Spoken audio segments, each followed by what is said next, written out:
Hello everyone and welcome to episode 2 of What Kitchen Scraps Can the Birds Eat? If you missed episode 1, don't worry, you don't need to watch them in order and I will link it at the end of this video. First up this episode is cheese.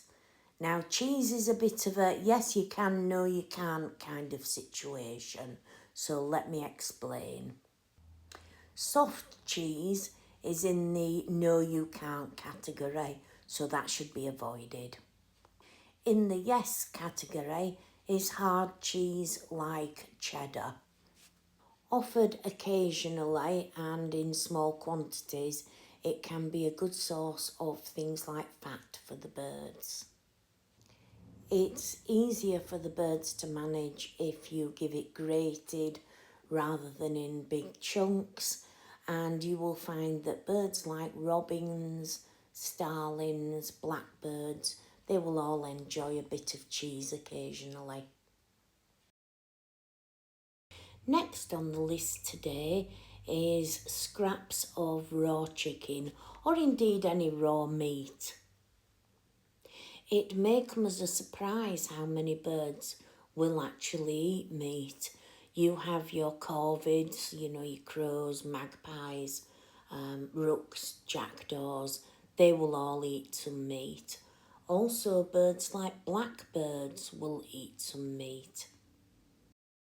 However, meat starts to spoil very quickly, especially in warm weather when it's not stored correctly.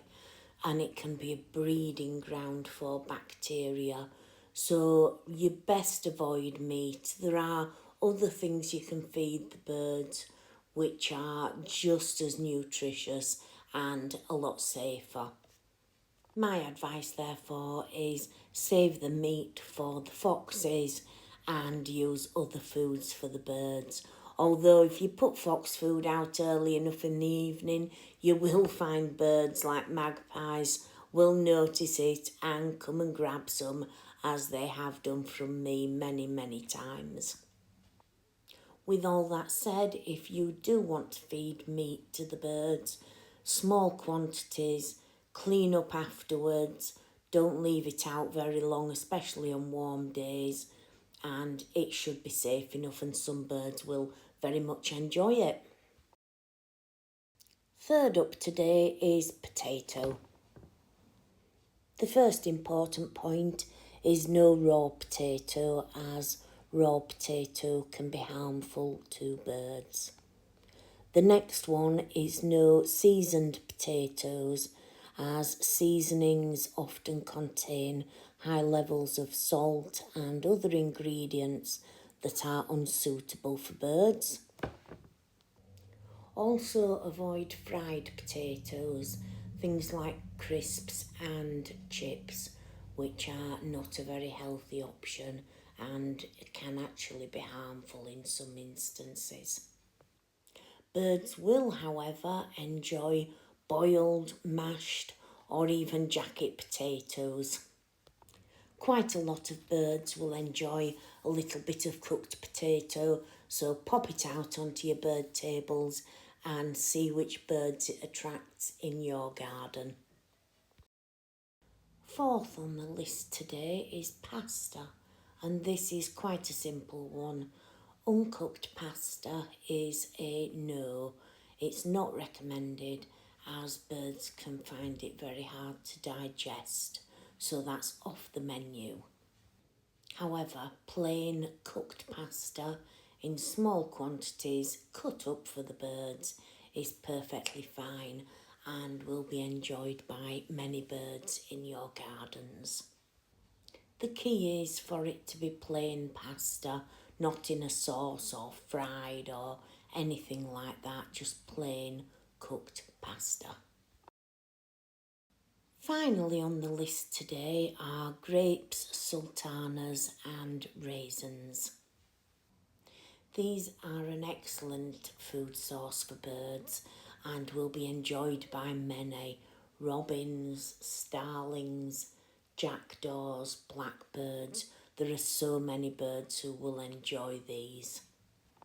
Just one word of caution: if you have foxes visit your garden, or equally if you have dogs as pets, grapes, sultanas and raisins are toxic to dogs and foxes, so only offer them as a food source to birds in a place high up where foxes and dogs can't get to it, and make sure that you clean up any dropped bits after. And here we are at the end of another video. I do hope you found it useful. I am trying to make sure that I do some content that is educational or informative, as well as doing all the cute bird videos and things like that. I'd be very interested to hear what your experience is in your garden of feeding kitchen scraps to the birds and other wildlife, because every garden is a bit different and we can all learn from each other here. So please do let me know in the comments. I'd be very interested to hear. Also, if you have any ideas for food items you'd like me to include in a future episode, or of other things you'd like me to cover on birds and wildlife, please again shout out in the comments and I will try to do that. And all that remains now is for me to say, as I always do, thank you for watching and bye for now.